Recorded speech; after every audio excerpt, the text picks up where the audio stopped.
Hello and welcome to another episode of Teens on the Road, the one and only podcast for full-time RVing teenagers. I'm your hostess Kayla, and here with us today is fellow nomad Jack. Hello. We will be discussing his thoughts on RV living and some of the experiences he's had over the years. Hi, and welcome to the show. Hi. So tell us where you are in the world. So right now I'm in DeBerry, Florida. It's just near Orlando. Nice. Um it's actually where we launched from too.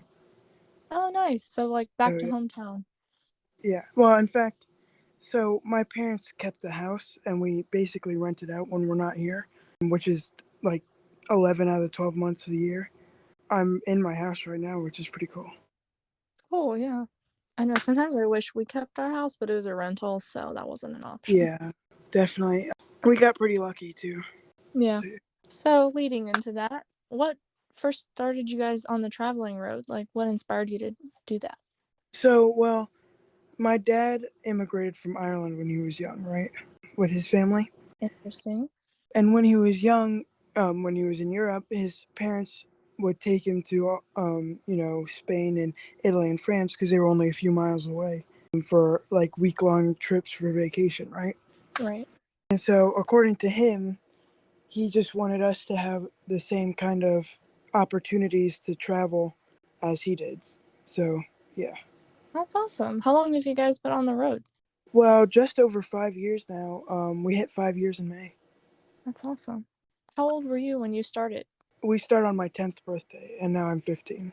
Oh, So, really? That's so awesome. That'd be a cool 10th birthday. yeah, it was pretty cool. We got to meet up with some family. It was awesome. So, what was it like for you to first moving into the RV lifestyle? At first, it was cool, but it was like unknown territory. It was kind of scary, right? Yeah. I had never done anything like that before. I mean, we used to travel a little bit during the summer, like maybe 2 weeks at a time, but other than that, like nothing like this. So it was kind of scary, but the biggest thing was at the start we didn't have any friends on the road, Right. so that was the worst part. But Yeah. yeah, I'm with you there. yeah. So, was that just your biggest challenge, not having any friends on the road? Well, that was a big thing because I was in like elementary school, right? So Yeah. I didn't have a phone or anything to talk to my friends from home, and most of them I'm not in contact with anymore, which is sad, but that's just how it goes. Yeah. But that was definitely one of the biggest things. The other thing would probably be just that it was so unknown. Mm. It was just it took some getting used to, but once we got used to it, it was a ton of fun. Right, right. Yeah. I mean, starting out, it's just you don't know really what you're doing unless Yeah. your parents knew what they were doing. But it did have a bit like it did have a tinge of like wonder because we got to see all these really cool places and it was very novel. It still is kind of novel, but it was worse then, but it was also better because everything was fresh. Yeah. Yeah, it's a good point. It's like this weird contradiction of totally new and novel and then totally unknown and scary. Yeah. Yeah. In fact, I mean, this year we've been traveling. At the start of this year, we went to some places because we've been pretty much all over the U.S. and in some parts of Canada and Mexico.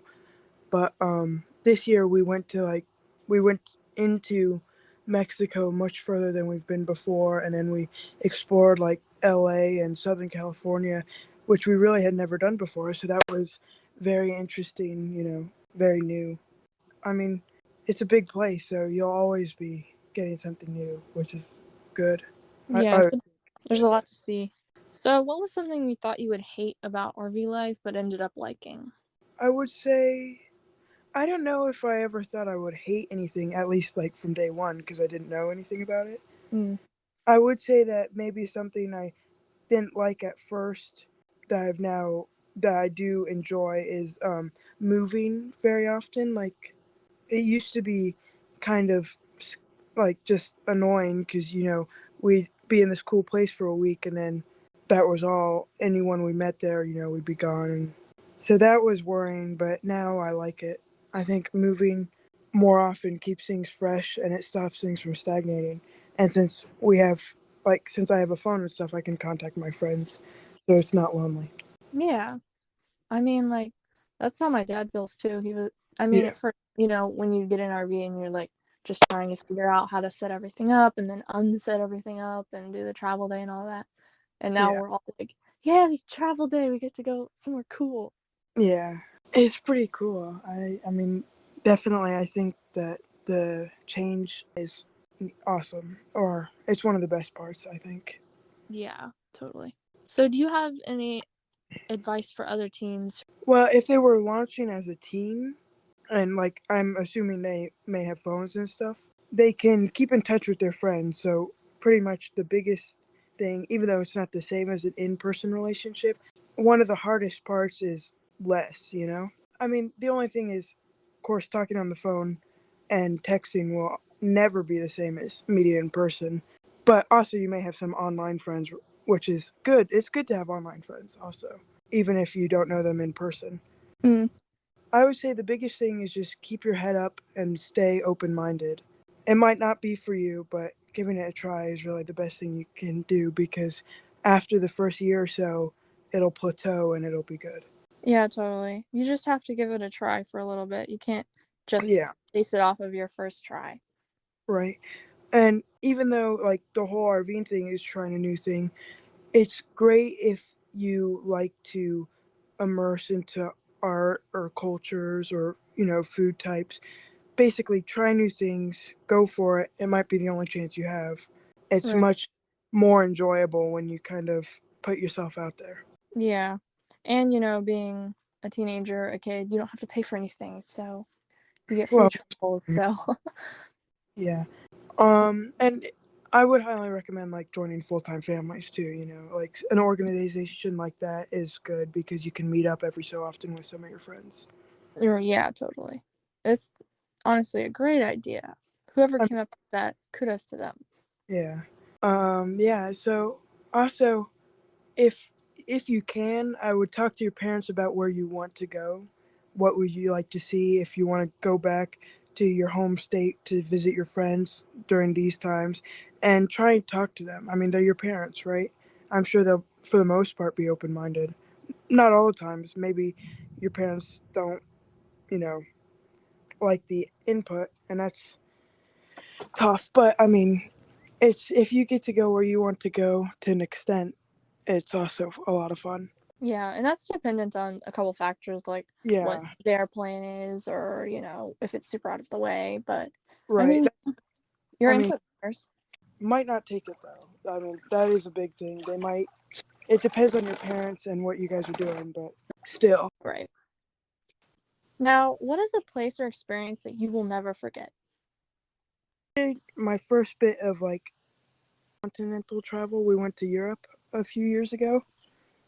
And like, it was really Hmm. cool seeing the culture. How different life was in good ways and in bad ways.